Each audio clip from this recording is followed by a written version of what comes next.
suis Lynn Esther Hermano. Welcome at home, c'est un plaisir de vous recevoir chez moi. Je suis Lynn Esther Hermano, présentatrice télé, journaliste et actrice camerounaise.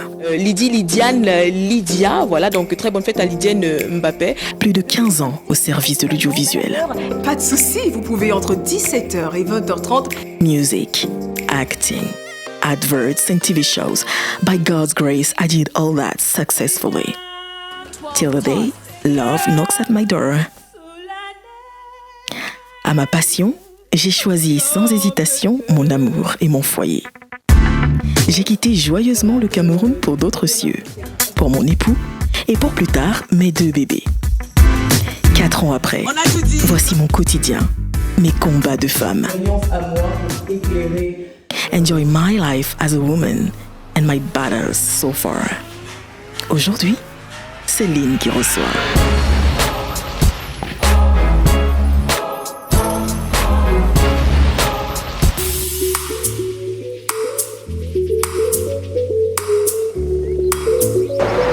Bonjour, très heureuse de vous recevoir encore aujourd'hui à la maison. Et c'est vrai que ça n'est pas souvent que je vous accueille au balcon. Il faut dire que c'est une édition spéciale et donc à édition spéciale, déroulement spécial. Oui, je suis très heureuse. Vous ne vous en êtes certainement pas rendu compte, mais ça fera bien un an que je vous reçois chez moi. Et j'estime que c'est le type d'occasion qui ne peut pas passer comme ça sur la pointe des pieds. Il faut que ça se sente. On va inverser les choses, pas inverser les rôles, mais inverser les choses, inverser le déroulement de l'émission pour changer. Ce sera à l'extérieur. Figurez-vous que par une journée aussi ensoleillée, eh bien, tout se passera à la plage. Pourquoi ne pas profiter et en couple, bien sûr. Vous viendrez avec nous, si cela vous dit, le temps pour nous de reparcourir ces 12 derniers mois. Je vous retrouve en bas.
Vous avez pris la route avec nous, oui, parce qu'aujourd'hui je ne suis pas seule.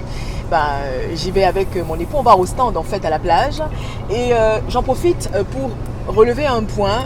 Nous le savons bien, lorsque les enfants rentrent dans la danse, c'est le couple parental qui prend le dessus sur le couple amoureux. Et généralement on ne s'en rend pas forcément rapidement compte. On le réalise quand il y a déjà un certain nombre de dégâts. Il est important de trouver du temps pour le couple et de trouver du temps pour la famille. Voilà, c'est 2 choses bien différentes. Et donc aujourd'hui, on va tout seul. Sauf que oui, on n'est pas tout à fait seul puisque vous serez des nôtres. Et moi, ça ne me dérange pas du tout en tout cas. Alors, à édition spéciale, contenu spécial, cette émission, elle a été lancée un 15 août. C'est une date particulière. C'est le jour de l'Assomption. Et à la réalité, il s'est passé 9 épisodes, parce que celui-ci est le 10e. Durant ces 9 épisodes, nous avons découvert un certain nombre de choses sur un certain nombre de personnes. Et des choses qui nous ont édifiés, je l'espère, tous autant que nous sommes. Je m'adresse aux spectateurs. Alors, je voudrais que cette édition, ce soit une espèce de medley. Vous en pensez quoi? On ira d'un épisode à un autre. Pour ceux qui n'ont pas été des nôtres depuis le début, ils pourront se rattraper. Voici déjà Rajad Ludovic qui nous fait parvenir son message. Rajad qui dit: Alors, comment choisir un épisode parmi tous ceux que tu as produits, hein? Tu le fais tellement bien. Chaque émission de la première saison a sa particularité, son enseignement, sa touche spéciale. Mais bon, puisqu'il faut choisir, je dirais l'épisode avec Rude Boy. Et pour ceux qui ne savent pas qui c'est Rude Boy, eh bien c'est l'un des jumeaux du groupe, du célébrissime groupe nigérian P-Square. Je crois qu'on ne le présente plus, hein, c'est pas la peine. Voilà. Donc Rude Boy qui est passé à la maison. C'était la magie. J'ai pu découvrir un autre gars différent de celui que les réseaux sociaux et les médias nous présentaient. Keep moving on and happy birthday to your program. Voilà, donc vous êtes rentrés dans le jeu, vous nous dites c'est quoi votre épisode préféré. Rude Boy, effectivement, c'était la première tête d'affiche de ce programme, de cette télé-réalité. Il est passé à la maison et il s'est lâché dans la confidence. Voici le premier épisode. But this your inspiration thing, we need to talk about it because I heard that your songs are coming in dreams. I mean, how come? Can you explain that one? It's too weird. Okay, I would love to explain to What do you need? Give me my phone. Let me explain something to you. Give me my phone, please. Please use his phone. Thank you. Now, let me tell you what happens Thank you. in my life. Most times when I say people think that I don't know what I'm saying. Now, these are recordings. Okay, these are recordings, and if you check the time, sometimes 1 a.m. Jesus Christ. Okay, now what am I doing 1 a.m.? On the bass. This is I'm just, you see, I'm getting sounds. So when I wake up in the midnight, you see, these are the things I do. And if I check well, the biggest song now, Reason With Me, I might find it here, how I got it too. So Is it a gift from God? Is it, I mean, how can you explain that? that's what I said. Some people think it's spiritual. I said it's not spiritual. See, this is how it happens, okay? And the point is that it has this particular time, and I know that my eyes are always open after 4. After 4. So I'm taking even titling my album after 4. You're killing me I don't know. today. Because I'll just sleep. I'll wake up. Then, You don't even know what is waking you up. first of all, and when I wake up, I won't hear that thing. I'll just go to my bathroom, and once I'm peeing, I'm grabbing the wall. It's coming. Once I flush the toilet, I'm stuck in the toilet. I'm stuck in the room. The song is coming, and I began to. And just have guess to what? record it. You hear me? I say the bass goes like this, the beat goes like this, the title of the song goes like this, the singing goes like this. So I just get everything that way. And next thing, guess what? Because it's after 4, this thing then I'll be in the development of writing the song or creating the song. Without pen, without writing. I'm not even writing. Then I'll start recording. Okay, how? Then till 7 o'clock, I'll call my engineer. Please be at home in the next 1 hour. He comes. And when he comes, he's in the studio. I say, play the bass like this, play the drum like this. We'll start producing. We'll do next thing. I record it. Trust me, in the next 3 hours, we're done. Next song, Just like that. I'm done. And always a hit. Always That is a why hit. I said, people will say, where do you get inspiration? Some people say, they get the inspiration by From this a tree. and this. Me, Yours is from Dream. my own, trust me, that's when I can tell you, sorry, this is not talent. This is a gift. This is something from God, and which I believe if I don't be careful, you can take it away from me. Another talent, you're acting now? What's going on? I've saw you never on acted. Instagram. That thing was just a video. But you went viral. Yeah, it went viral, but I wasn't acting. I don't think I will act, but maybe something serious. But I used to act before. I've acted like 3 movies before even becoming a musician. Like I told you, I did so many stuff before I discovered music. Okay, good. I had football, I did acting, I even worked. I used to be an electrician, I could fix radio, TVs and stuff. But today, I'm musically speaking. And that's it. If you were to say something, that's the last question, I promise. If you were to say something to 2 persons that you hold so dear, 2 persons that you love, if you were to say something to each of them, what would that be? Just look at the camera, or maybe this one or the other one, and speak your mind, like if I'm not around. Choose two persons that you love for this and talk to her. First is my mom. I know she's in heaven watching over. Your son is doing good. That son you always advise. That son you call Moses of the family. He's doing well and he's stronger now. And thank you for every advice you gave me before you passed away. And I love you for that. And secondly, my wife. Oh man, thank you for Andre. Thank you for Nadia and Nathan, because I think my twins are more like my parents coming back. Okay, so I see my son Nathan like my dad, and Nadia as my mother. So thank you for bringing my parents back. We made it possible. I know God used it to make it possible. So thank you very much. I love you for that. And thank you for making this possible. Thank you very much. Thank you for paying me your visit. Thank you, my dad. And I appreciate it. Be blessed, because you're so simple. You deserve the best. I'm telling you, you deserve the And I best. pray every artist be like me. Trust me, it's enjoyable. I love it. Okay. Take care. Thank you, guys. Voilà. C'était Rude Boy qui est passé à la maison. Entre deux casseroles, nous avons discuté. Et voilà, je vais le raccompagner. Vous restez des nôtres. Thank you. Yeah. Yeah. Oh yeah, oh yeah.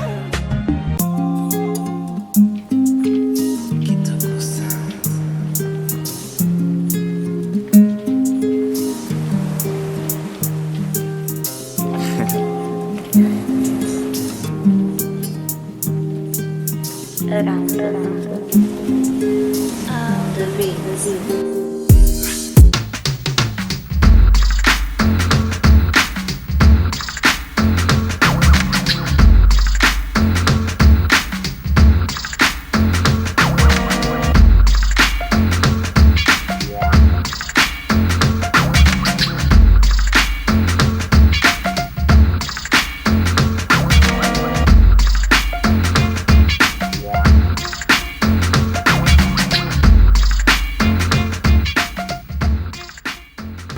Et voilà, nous voici donc arrivés en Flandre occidentale, dans la ville d'Ostende, c'est en Belgique. 35 degrés au thermomètre, il fait super chaud et j'ai bien l'intention d'en profiter avec vous. D'accord, donc ne bougez surtout pas. Ici, c'est port du masque oblige, vous l'avez certainement constaté. Mais moi, j'ai le temps de vous lire ce message d'une auditrice, d'une spectatrice, pardon, qui a pris la peine, voilà, de me parler de son épisode préféré. Alors, elle dit, écoute, Linester Hermano, j'ai aimé l'épisode avec Flavor. C'était juste un régal. Le fait d'aborder les problèmes liés à la femme, eh bien, ça lui permet de se donner de la valeur, parce que certaines ont tendance à croire que la femme n'a son rôle que derrière les casseroles. À travers la télé-réalité, tu interpelles les consciences féminines à avoir l'estime de soi et se donner de la valeur. Moi, je veux juste que tu fasses de la cuisine dans l'émission. Ben, ça apporte du peps. Et voilà donc qui me permet de vous présenter ce fameux second épisode avec Flavor Nabanya. Faut-il encore vous le présenter? Flavor, c'est un peu le sexe symbole côté Nigeria également. Oui, parce que P-Square, c'est le Nigeria. On ne s'en lasse pas. J'ai eu à le retrouver, mon cher ami Flavor, du côté de Bruxelles. Avec lui, on a eu un échange, j'ai failli dire, très profond, surtout concernant les femmes. Let's talk about this sex icon that you represent. Let me say it that way. I'm straightforward. You know what I'm talking about. When girls see you, they are like, oh my God, this is Flavor again. This is Flavor again. And when your mom is around, how does she react? I guess she's used to it right now. Mm-hmm. Not like there's no surprise to her.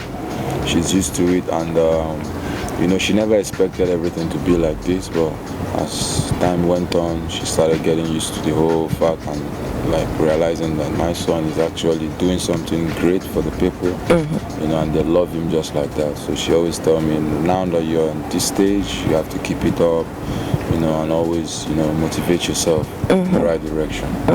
But you're not that old. You're not that old, but you're not that young also, and I know that I am a mom with girls surrounding you. If I were your mom, I would like, my boy needs a woman. My boy needs a woman. Oh, Lou, please help my boy to find a woman. Where is that woman?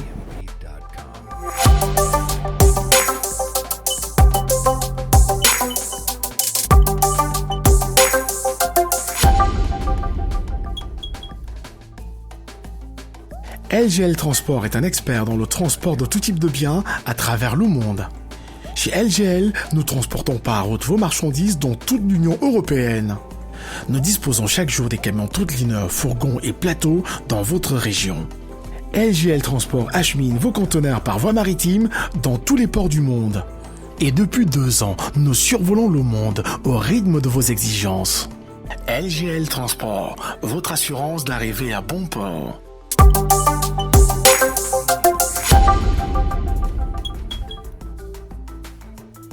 Where is that woman? Well, you know, marriage is a very serious thing. If you go in, you have to go in properly. If you're not prepared, don't. So you don't go in and come out. So I don't want to go in there and then people start, my woman will start be like, you're not this, you're not coming home, I'm still everywhere. So now I still know that decision is not yet time.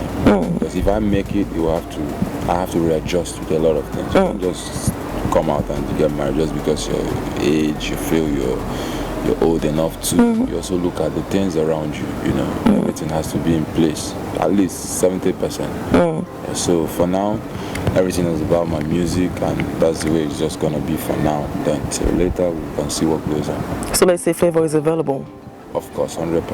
I can see women there. Youpi, I still have my chance. Et donc voilà, journée juste superbe, j'adore le chant des mouettes qui accompagne tout ceci. Alors on va prendre un autre message en espérant que vous avez aimé écouter Flavor parler des femmes et de son rapport aux femmes.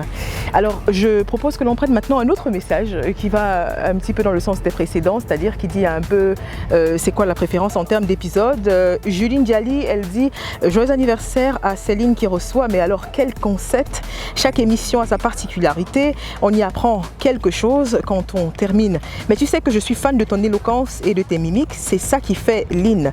S'il faut choisir, je dirais l'épisode avec Tata Armelle Ondo. Armelle Ondo, pour ceux qui ne la connaissent pas, c'est cette enseignante. Elle n'aime pas qu'on dise coach, mais bon, enfin, elle est connue comme étant une coach. C'est une enseignante de la femme. Elle prépare la femme au mariage, aux responsabilités de la vie en général. Gabonaise et fière de l'être. Alors, j'ai choisi l'épisode avec Tata Armelle Ondo. J'ai appris beaucoup. Alors, j'ai noté quelques petites phrases qu'elle a dites et que j'ai trouvé édifiant. Et celui avec Sanzi Vianney également. C'était très émouvant de l'entendre parler de ses blessures, son histoire, son parcours et votre complicité durant l'émission. C'était juste le kiff. Dans la saison 2, pourquoi pas des astuces mode, un peu comme dans l'émission de la FM 94 du samedi. C'était mon émission, ouais. Et aussi des petites astuces cuisine. Beaucoup de courage et bon vent pour la saison 2.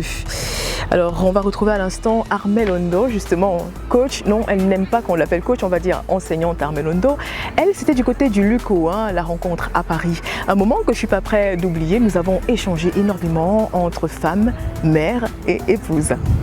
Mais comment tu arrives en fait à cela? Parce que j'imagine que c'est pas du jour au lendemain, on se lève pas un beau matin comme ça pour se dire ok, mon cheval de bataille ça va être la femme, il y a un vécu derrière, non? C'est certainement. En fait, mes parents se sont séparés à l'âge de 9 ans.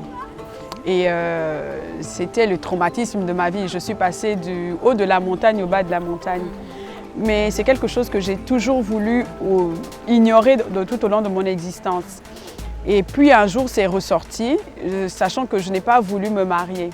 Un jour, c'est ressorti fortement et j'en voulais quelque part à ma mère et ensuite à mon père. Et j'ai eu cet appel, comme on dit, j'ai eu ce désir de vraiment aider la femme. Alors j'ai vraiment creusé. Je suis partie de ma vie, de mon propre vécu et je me suis jurée d'aider les femmes à ne pas vivre en fait, à ne pas vivre déjà ce que ma mère a vécu et surtout en tant qu'enfant, de permettre aux femmes de ne pas refaire ce schéma en fait qui m'a tant fait souffrir, qui m'a fait passer de la montagne au bas de la montagne. Et tout de suite, puisque tu parles des femmes, moi j'avais envie de te poser la question des féministes dans tout ça, parce que je sais bien, il y a un courant en ce moment, des femmes qui prennent le pouvoir. Ça n'est pas, je ne vais pas m'aventurer à dire que c'est négatif, parce que les féministes dans le monde ont fait énormément, ils ont réalisé énormément. Mais les féministes aussi, lorsqu'on leur rappelle tout le temps que la femme c'est la soumission et tout ça, elles se sentent un peu comme heurtées. Est-ce que tu ne les as pas eues un peu à dos? Oui, parce que le mot soumission en fait est très mal compris. Le mot soumission est très mal compris. On a l'impression, et puis il a aussi très mal été employé. Parce que certains hommes n'ont pas compris. Ils ont transformé la soumission à la domination. Et moi je crois qu'on n'a pas besoin d'être féministe pour assumer ou changer une situation ou pour apporter une nouvelle révolution. Pour moi, je ne crois pas. Le mot soumission a simplement été mal compris. Et les hommes ont un peu abusé du mot soumission. Ils ont un peu abusé. Et les femmes l'ont perçu comme le droit de ne rien faire, comme une forme de domination en fait. Mais la soumission, quand on sait ce que c'est, il n'y a rien de plus beau que d'être soumise. Il n'y a rien de plus beau pour une femme que d'être soumise en fait. Voilà. Ouais, je suggère qu'on bouge un peu, je ne sais pas si ça te dit. Moi, non, il n'y a pas de souci. Voilà.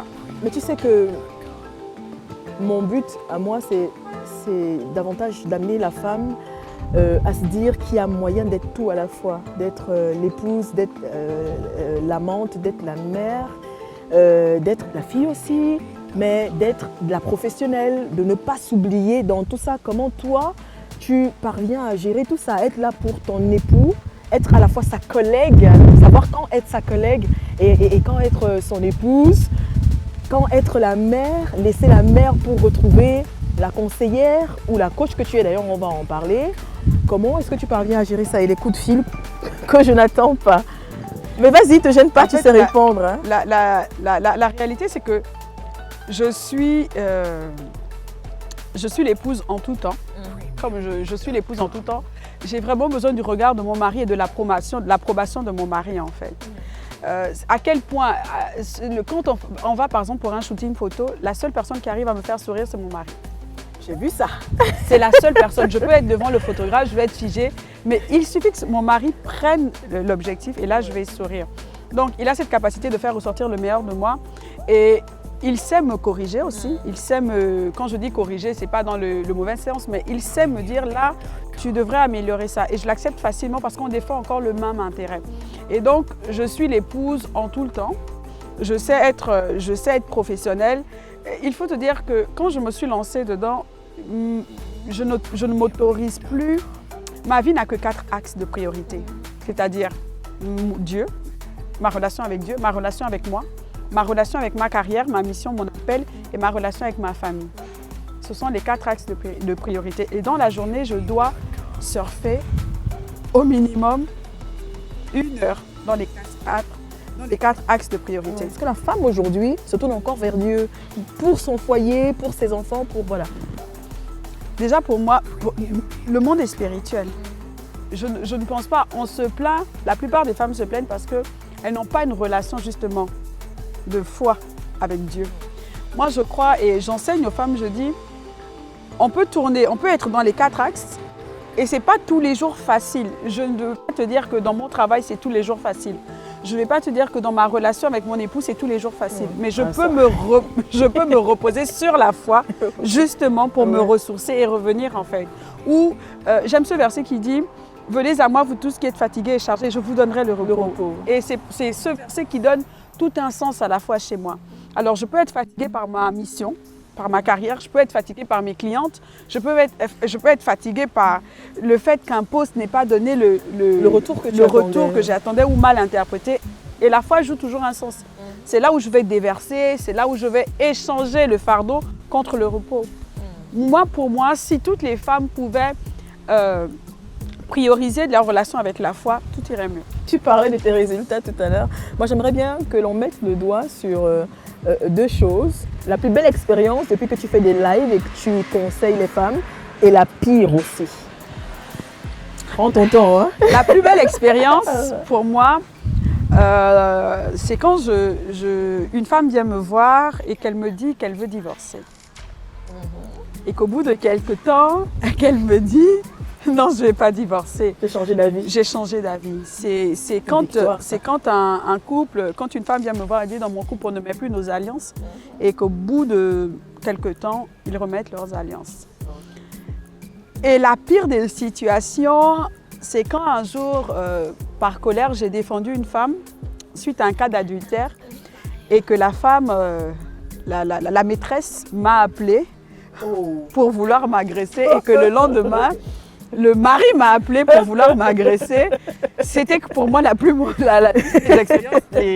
Parce que je ne pouvais pas répondre. Je ne pouvais pas me défendre et je ne pouvais pas défendre ce que je pensais réellement. C'était juste le fait de ne pas pouvoir répondre et dire ce que je pense réellement. Ça, c'était pour moi une mauvaise expérience. Ça existe, les couples heureux, parfaitement heureux?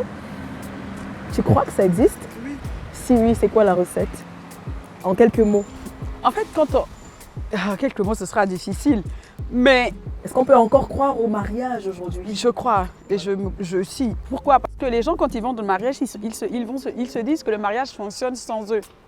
Non, le mariage fonctionne avec nous. Le mariage, c'est nous. Oui, voilà. Et je crois que pour réussir un mariage, on n'a pas besoin que les deux personnes aient cette volonté de réussir le mariage. On a besoin qu'une seule personne. Personnellement, moi, j'ai décidé de réussir mon mariage. Et c'est quoi un couple heureux? Un couple heureux, c'est savoir que si l'autre allume le feu, l'autre doit l'éteindre. L'éteindre, absolument. C'est le secret. C'est le secret d'un couple heureux. Et c'est le secret de mon couple. On n'est pas tous les jours en train de rigoler. Faut pas rêver. Rien que ce matin, je me disais, mais il faut savoir éteindre le feu que l'autre essaie de rallumer. Et c'est ça. Le couple, c'est pas deux personnes parfaites. Et apprendre à la coudre quand il le faut et à parler quand il le faut. C'est surtout ça. Mais nous, les femmes, parfois, ça nous fait du bien de parler quand il le faut. Ben oui, écoute, quand c'est plein, il faut vider. Il faut le vider. Il ne faut pas faire de cumul. Moi, je sais, c'est ça. Et surtout, la notion du pardon. Et nous, mon mari et moi, nous avons une alliance. On ne peut pas dormir fâché. C'est la notion du pardon. Un couple qui a la notion du pardon est un couple qui est heureux. Voilà. C'est la notion du pardon. Voilà qui est dit. C'est certain que c'est toujours un plaisir d'écouter Armel Ondo. C'est tout plein de leçons finalement et en toute simplicité. Alors, prochain avis, oui, parce que je vous l'ai dit, c'est une émission spéciale. On clôture la dernière saison et donc entre deux moments de plaisir avec mon époux, je peux encore discuter avec vous. On va donc prendre l'avis de Aurélie Adawa.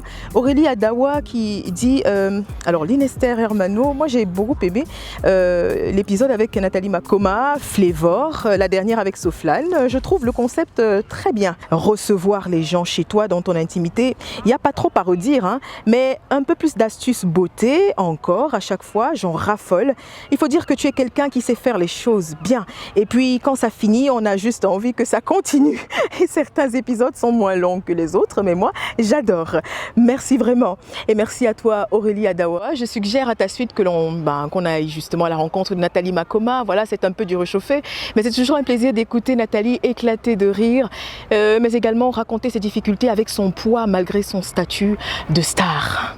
Tu as subi la foudre de ton public, un peu de ta nation. Beaucoup des chrétiens et des fans bien sûr de Makoma, ils étaient déçus parce qu'ils n'ont pas compris. Tu vois, beaucoup de chrétiens ne comprennent pas quand tu fais le gospel et tu fais le pop music. Tu laisses le gospel, tu fais le pop music. Parce que tu ne peux pas faire les deux pour eux. Normalement, je peux faire ce que je veux, mais pour les chrétiens, oublie, il faut que tu choisis. Il faut que tu choisis. Alors, j'avais choisi le pop music. Ok. Et tu es heureuse en fait là-dedans? Je suis très heureuse parce que je suis moi, tu vois. En fait, pour être chrétien, maintenant je suis toujours chrétien dans mon propre terme, et c'est que j'aime. Mais à l'époque, on était obligé d'être dans un genre de rôle. Un couloir. Oui, et j'aime pas cette hypocrisie. J'aime être original, moi-même. Et voilà, maintenant je le suis. Donc, mais aujourd'hui avec les Makoma, comment ça se passe là, avec les frères? Parce qu'il faut quand même rappeler que Nathalie, tu es la dernière des Makoma, c'est-à-dire la cadette. Et même si tu étais leader vocal du groupe, tu étais quand même la cadette. Et c'est la cadette qui décide de s'en aller. Et donc, En Afrique, ça ressemble à un manque de respect. Chez les Africains, ça se voit comme ça. Avant, je ne comprenais pas. Je me suis dit, mais c'est quoi ça? Pourquoi manque de respect? Moi, je suis partie. Pourquoi manque? Qu'est-ce que. J'ai manqué personne. Je pars seulement pour ma vie, tu vois. Mais après, maintenant, comme tu sais, pendant toutes ces années, c'est aujourd'hui que j'ai compris. Ouais. Parce que pour être franc, je ne comprenais jamais cette phrase. Que tu manques de respect à tes frères et sœurs. Et maintenant, comme tu dis là, donc c'est une culture africaine. C'est typiquement africain de le penser. Mais aujourd'hui, est-ce que ça va avec Pengani par exemple? Parce que bon, pour te dire la vérité, ça ne va pas. On ne se parle pas. Hein. On ne se parle pas avec toutes les Makoma. Malheureusement, on ne se parle pas. Tu es tout le temps partie et pourtant tu es mariée et mère de 2 petits garçons. Comment tu arrives à gérer ça? Ben, quand je suis tout le temps partie, il faut demander avec qui? Avec ma famille, avec mes enfants et mon mari. Ouais. Moi, quand j'ai eu mon premier fils, Giovanni, moi et mon mari, on avait attendu cette naissance de notre fils. Tu ne peux pas imaginer. Je me suis dit, ma vie c'est la musique. Mais devenir maman, il n'y a pas de frontières. Il n'y a rien qui peut en fait stopper de devenir la mère.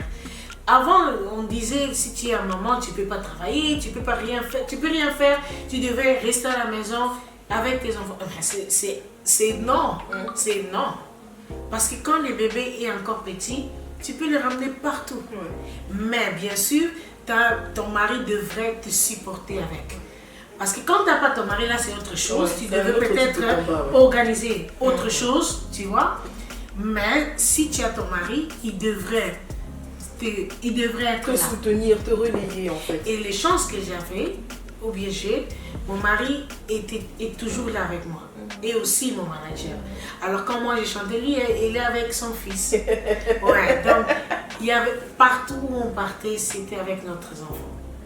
Alors, une autre question que les femmes abordent généralement dans cette émission, c'est, tu sais, des astuces pour rester femme, bien qu'étant mère. Beaucoup, par exemple, ont pris du poids avec les maternités et ont vraiment eu du mal à retrouver leur corps. Et toi, j'imagine que ta pression est encore plus énorme parce que tu n'es pas une non-name, tu es quand même Nathalie Makoma. Donc, les gens ne vont pas que te juger du point de vue vocal, ils vont également te juger du point de vue physique. Comment tu as jonglé ça? La maternité, le poids, l'apparence, le changement? Je te dis... Moi, je dis toujours, quand j'étais enceinte de mon premier fils, j'avais perdu rapide. Avec le premier enfant, on perd rapide. Mais le deuxième, moi, depuis que j'étais montée à la montagne, la montagne, ça veut dire, depuis que je suis bourreau, je ne descends pas, ma copine. Je ne descends pas, je suis restée là-bas. Ça fait longtemps, 103. Maintenant, 103 kilos, ma copine. Je ne descends pas. J'ai fait tous les sports, j'ai fait tous les régimes. Les chiffres, ça ne change pas. C'est 103. Alors, je fais quoi? Alors, je vais tout faire. Je vais mettre des accessoires. De ce que j'ai. Parce que je fais quoi maintenant? Tu mets en avant ce que tu as de positif et puis... Ben oui, parce que sinon je vais mettre les pantalons de mon mari. Mon mari il est mince, il est moitié moi. Je rentre même pas ses habits. Alors il faut que je cherche, une façon comment vivre et accepter ce que je suis. Ça ne veut pas dire que j'ai abandonné le régime. Je vais toujours encore essayer. Je comprends. J'ai même pas l'espoir. Parce qu'aujourd'hui, je commence. Tu sais combien de fois moi j'ai commencé le régime? Non. Je commence aujourd'hui, demain je fais bien, aujourd'hui je fais bien, demain là-bas je fais bien. 4e jour, à McDonald's. Parce que pourquoi? Je suis peut-être fatiguée à préparer, ou bien mon enfant il a un chocolat. C'est difficile. Oui, et après les goûter des enfants chaque matin et chaque midi, c'est une persécution qui ne dit pas son nom. Et encore, on rajoute encore, tu postes quelque chose dans ton Instagram. Mais chez les cacates. En tout cas, vraiment, il faut perdre du poids. Tu es en train de monter seulement dans les montagnes. Tu pars jusqu'à où là? Et quand je vois ça, mon mari, je disais, est-ce que moi je suis méchante? Il il a dit, il faut arrêter de lire ça. Arrête de lire les commentaires. Il faut arrêter de lire les commentaires, sinon tu vas devenir folle. Alors voilà, Nathalie Makoma, ses blessures, sa sincérité, sa sympathie et son fou rire. Et puis cette voix renversante, la Tina Turner africaine, voilà. Elle fonce, elle fonce, elle fonce.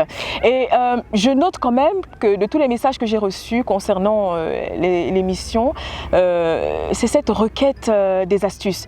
Alors vous en demandez, vous en redemandez. Il faut que je sois honnête avec vous. Franchement, j'étais à 1000 lieues de me douter que ce serait votre rubrique préférée. Et donc, juste pour vous faire plaisir, eh bien, bon, ok, on va s'offrir une astuce aujourd'hui. J'ai été chercher parmi les toutes premières, celles qui vous ont peut-être échappé. La première, en tout cas, nous allons tout de suite en cuisine. Alors, nous sommes en cuisine aujourd'hui. Moi, je vais vous donner une astuce qui m'aide. Alors, lorsque je suis épuisée, j'ai pas le temps, franchement, tous les soirs, d'écraser les condiments et de cuisiner. Ça, c'est trop me demander. J'ai pas ce temps-là. D'habitude, quand on rentre du boulot, on est juste exténué. Donc, ce que je fais, et qui pourrait vous aider, vous, c'est que j'ai ce qui s'appelle ici des Tupperware. Des Tupperware. En fait, c'est des espèces de box.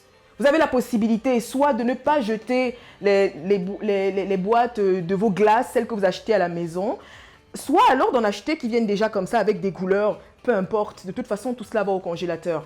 Mais à la réalité, il faudrait que vous en ayez des tas comme ça pour pouvoir stocker au maximum les condiments pendant un petit moment. Donc, j'ai une boîte pour les condiments, une boîte pour la nourriture. Du coup, quand je rentre, le lendemain, il y a tout qui est déjà prêt. Tout ce que j'ai à faire, c'est de sortir la boîte la veille, la mettre au réfrigérateur. Pendant la nuit, ça dégèle. Je voudrais bien qu'on s'accorde là-dessus. Il n'est pas question de sortir votre boîte et de la poser sur le plan de travail ou hors du congélateur. Hors du réfrigérateur, ne faites surtout pas ça parce que c'est dangereux pour la chaîne de froid et il y a des bactéries qui vont se former. Ce n'est pas bon pour le ventre. Et quand vous revenez du boulot, que vous avez les enfants qui sont déjà lavés, qui sont vêtus et tout ce que vous avez à faire maintenant, c'est de faire la sauce. Et donc, je le fais vraiment que ce soit pour la sauce, pour le gombo. J'achète le gombo, je découpe le tout et je stocke dans mes boîtes. Donc, je me dis que c'est une astuce qui peut vous aider. Moi, ça m'aide énormément. Voilà. Donc, c'était l'astuce du jour. Voilà. Alors, je constate aussi que vous souhaitez que dans la seconde saison, il y ait beaucoup plus d'astuces en cuisine. Il y en avait déjà, on en a eu, je crois, 2 cette saison. Mais on va faire en sorte voilà, de faire plaisir à tout le monde dans la mesure du possible, bien sûr, et de varier au maximum tout de même. Alors, je prendrai tout de suite l'avis de Perle Gougou. Perle Gougou qui est tout en joie par rapport à l'anniversaire de l'émission. Elle dit « Youpi, j'ai bien dit, longue vie à notre émission ». Moi, j'ai beaucoup aimé l'émission avec Sans Vianney, ça m'a permis de pleurer et d'exorciser ma peine. En fait, j'ai mis le corps de ma mère à la morgue le 29 juillet et quelques jours après, je devais donner naissance pour pouvoir organiser ses obsèques sans risquer ma santé. Et je me suis forgé une carapace. Là, avec cette émission, j'ai pu faire mon deuil et accepter la réalité. Encore merci à l'artiste. Le moins de tes émissions, je réfléchis encore. Voilà, mais ça fait chaud au cœur hein, finalement et je suis sûre que Sandy Vianney, si elle écoute, eh bien elle se rend compte à quel point s'ouvrir devant une multitude de femmes, de gens, eh bien a pu guérir. Et je pense même qu'au fond c'était un peu son but. Pourquoi est-ce qu'on ne retrouverait pas Sandy Vianney, qui est une artiste camerounaise à la voix juste magnifique, qui a gagné un nombre incalculable de récompenses sur son chemin, artistiquement parlant, mais également qui a fait face au plus dur. Après Akuma, le premier album où Metek, le titre phare, il va me donner une place de choix dans le cœur de beaucoup de Camerounais. Je vais décider quelques années après, en 2012, de me remettre au travail. Il faut sortir un deuxième album. Je vais prendre une résidence de création en Suisse, qui est le pays en Europe où j'ai un pied à terre. Et je vais rentrer au Cameroun, enregistrer plutôt que d'enregistrer en Europe. Pourquoi? Parce que je me disais, ouais, bon, tu sais, le premier album, ça a marché au Cameroun, on ne change pas l'équipe qui gagne, il faut que tu ailles faire au Cameroun. Donc, je rentre. Osu est déjà enregistré, Parminga déjà fait. Donc, j'ai déjà vraiment composé et écrit toutes les chansons de l'album. Et puis, je vais concevoir, je vais tomber enceinte, je vais me faire demander en mariage, hein, je vais être dans un rêve magnifique. Et puis 6 mois après, à 5 mois de grossesse, je vais perdre le père de mon enfant et mon fiancé. Voilà. Donc ça va changer tellement de choses dans ma tête en ce moment-là, parce que quand on a la vingtaine, on ne s'imagine pas qu'on soit... comment je vais dire, que ça peut s'arrêter. Que ça peut arriver. Oui. C'est quoi ça, c'est la phrase.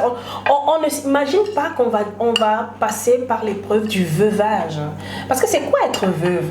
C'est pas forcément celle-là qui est passée devant le maire. Hein. Non, non. Non, le veuvage, c'est un couloir qu'on passe avec ou sans alliance. On va sortir par un conseil. En 30 secondes, des femmes nous regardent dès qu'ils passent par toutes ces épreuves que tu as citées, la perte d'une mère, parce qu'une mère, la figure maternelle est très importante dans la vie d'une femme, très importante dans la vie d'une mère. Oui. Et la perte d'un père pour son enfant, et voilà. Le conseil, ça va être ne laissez pas tomber la prière. C'est un refuge incroyable. Dans la douleur, quand on se réfugie dans la prière, dans les bras du Seigneur, je vais dire ça comme ça, il y a toujours une issue, parce que nous les êtres humains, nous sommes changeants. Une personne peut te dire aujourd'hui, je serai là pour toi, mais dès que l'épreuve sonne, la personne disparaît. Peut-être pas parce qu'elle veut, mais peut-être parce qu'elle aussi elle a des soucis. On n'est pas parfait et on est défaillant, mais Dieu ne l'est pas. Voilà, à mon humble avis. Maintenant, un mot de motivation. Ne croyez jamais que tout est perdu. Je vous assure. Même lorsque tu vois la tombe de ton mari entrer sous terre, ne te dis pas que c'est fini. Fais le deuil. En fait, on ne fait même jamais le deuil totalement, mais ne te dis pas que c'est fini. La vie, Dieu nous réserve souvent des surprises incroyables. Parce que Dieu est Dieu, simplement. Voilà.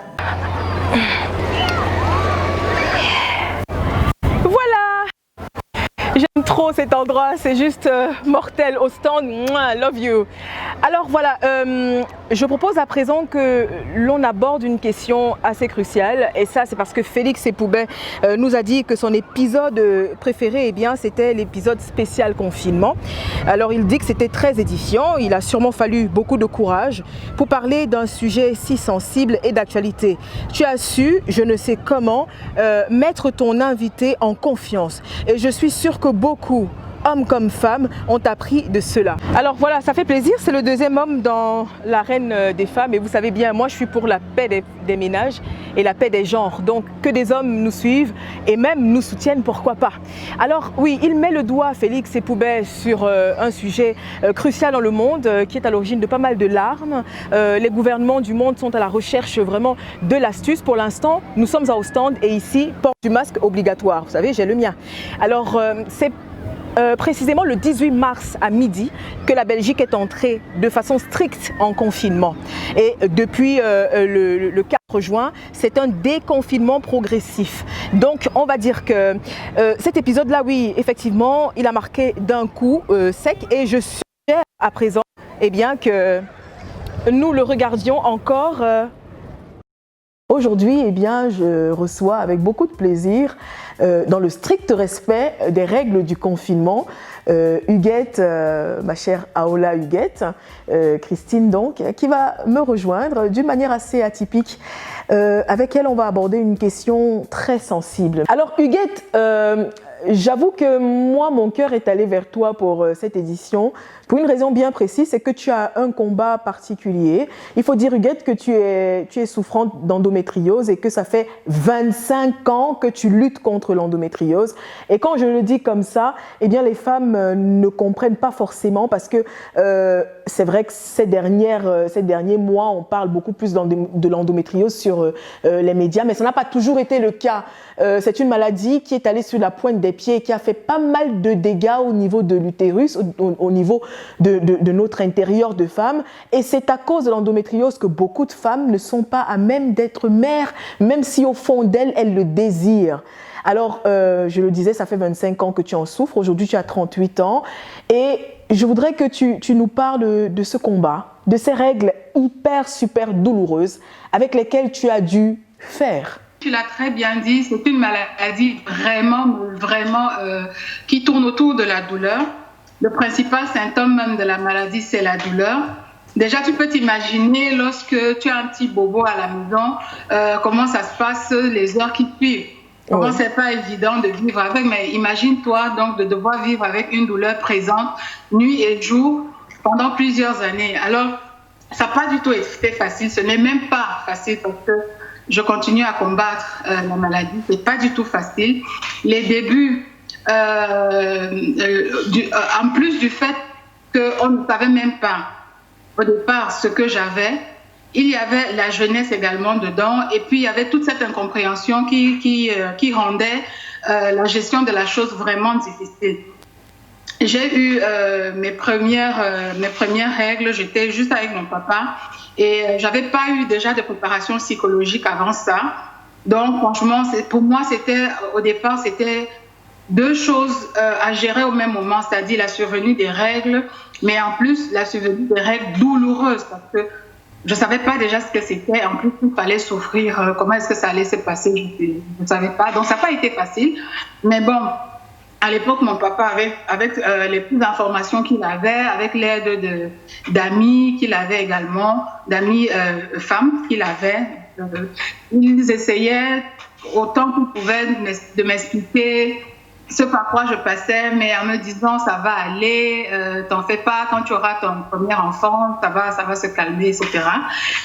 Mais malheureusement, ça ne s'est pas calmé parce que plus tard, quand on découvre que j'ai l'endométriose, on se rend compte donc qu'elle est située à des endroits vraiment précis qui favorisent la douleur en fait. Donc, oui, parce que toi, ton endométriose, elle était sévère. Elle est sévère et elle est profonde. Et au moment où on la découvre, en fait, elle est déjà bien avancée, elle est déjà bien implantée dans plusieurs organes. Et donc, au départ, quand elle commençait à s'implanter, ça, on ne le savait pas, elle était vraiment, mais elle était casse-pied, il faut le dire. Donc, c'était pas évident de vivre avec parce que il y a cette douleur physique qu'on ressent, mais il y a également la douleur morale de ne pas être comprise en fait. Oui, parce qu'après la société a l'impression que oui, mais tu essayes de faire ton intéressante. Allez, tout le monde peut avoir des règles douloureuses. Arrête de grossir les faits. Et puis, qu'est-ce que tu attends toi? Tu as 25 ans, les filles de ton âge ont déjà 1 ou 2 enfants. Mince, comment tu as réussi à gérer tout ça? Ben, écoute, Lynn, je t'avoue qu'au départ, c'était pas évident parce que il y a comme tu l'as dit, il y a ce schéma que la société a déjà tracé, c'est-à-dire que la femme à un certain âge doit déjà, si elle n'est pas mariée, au moins faire un enfant. Et en plus, il y avait cet autre aspect qui voulait que les règles douloureuses partent avec la maternité. Donc, on me disait en fait, la solution, pourquoi tu perds le temps? Mais fais un enfant et puis basta quoi. Mais quand finalement j'ai été au courant que c'était pas une histoire de rêve douloureuse, mais c'était une maladie bien réelle qui allait me déranger pendant un bon bout de temps. Oui, parce que l'endométriose ne se soigne pas, on vit avec. Elle ne se soigne malheureusement pas, oui, elle ne se soigne, on n'en guérit pas encore pour le moment, mais on a des petits traitements pour aider à rendre son quotidien un peu plus vivable, on va dire, mais malheureusement on ne s'en débarrasse pas facilement. Donc quand j'ai finalement compris qu'en fait ce sera un combat de très long terme, sinon pas pour la vie, j'ai dû accepter que je peux ne pas être maman, que même si je le suis, finalement un jour ça ne va peut-être pas être la solution définitive à mes douleurs. Donc il a fallu faire un travail sur moi. Psychologiquement. Il a fallu vraiment faire un travail sur moi. Il a fallu accepter la situation et chercher à trouver, j'ai envie de dire, d'autres buts à ta vie. Voilà. Alors, c'est pendant l'épisode du confinement que nous avons effectivement, comme vous l'avez constaté, fait la rencontre de Huguette Aola, dont l'histoire a pas mal ému les spectateurs, experts en management, mais également combattante contre l'endométriose. Ça fait des années qu'elle en souffre.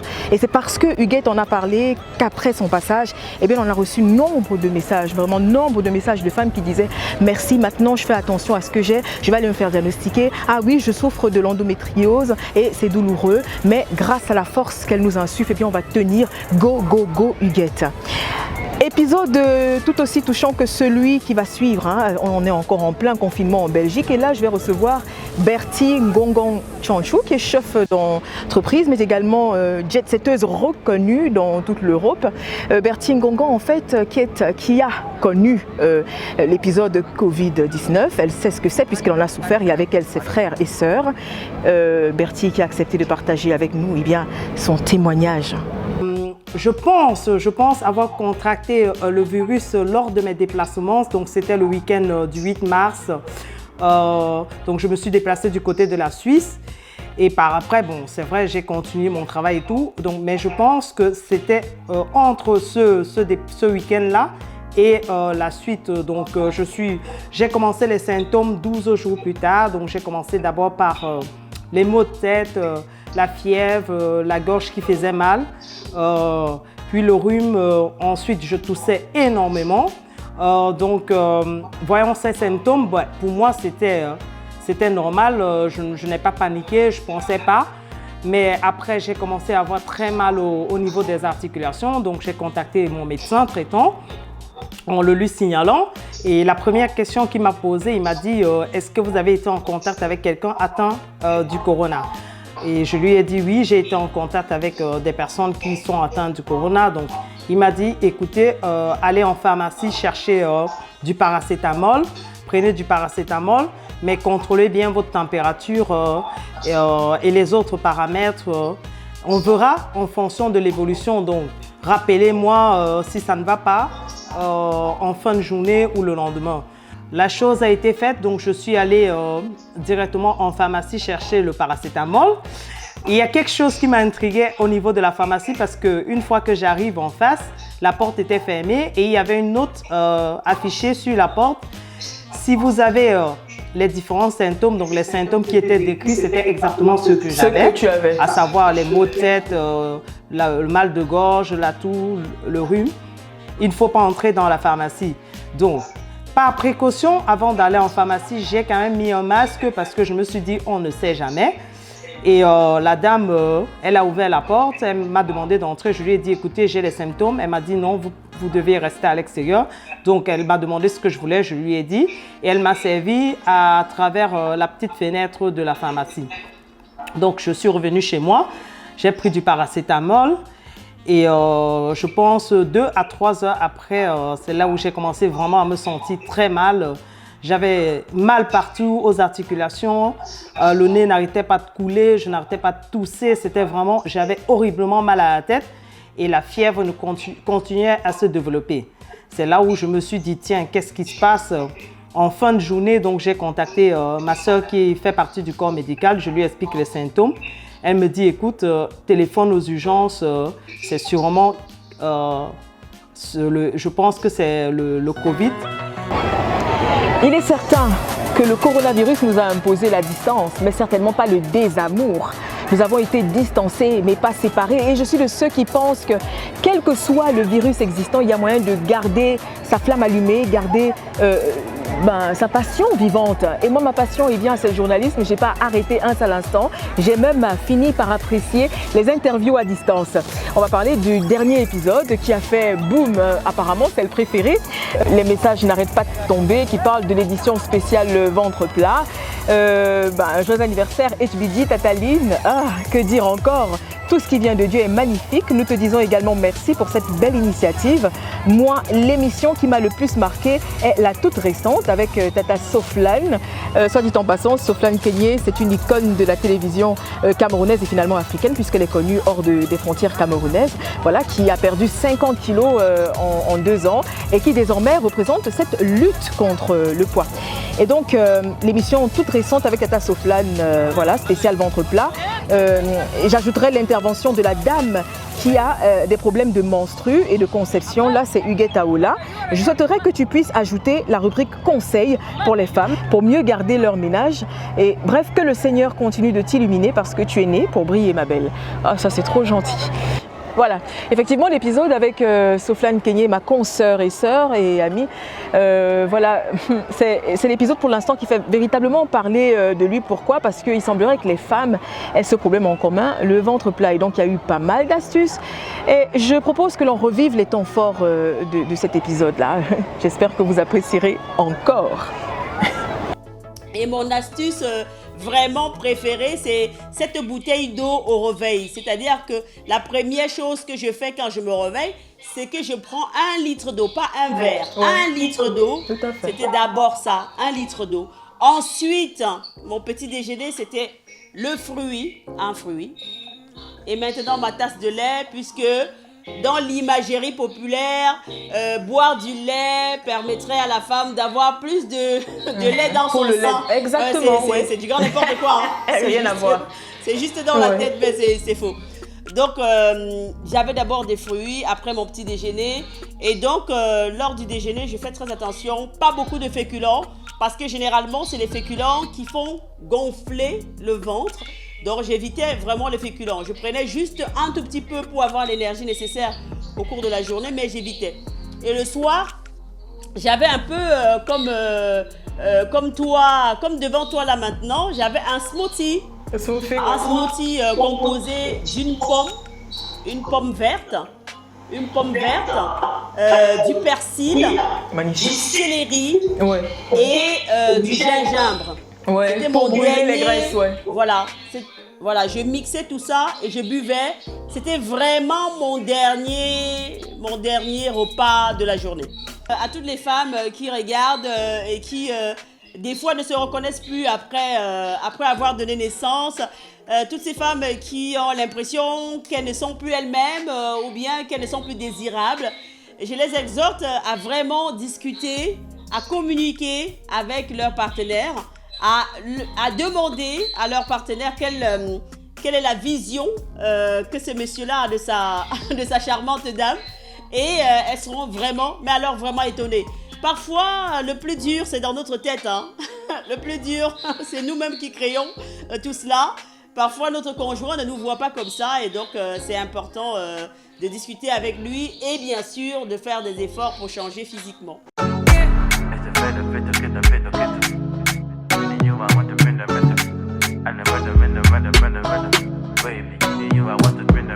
Seven o'clock, one mile. My cell phone side, one fire. 2:30, one night. Call waiting.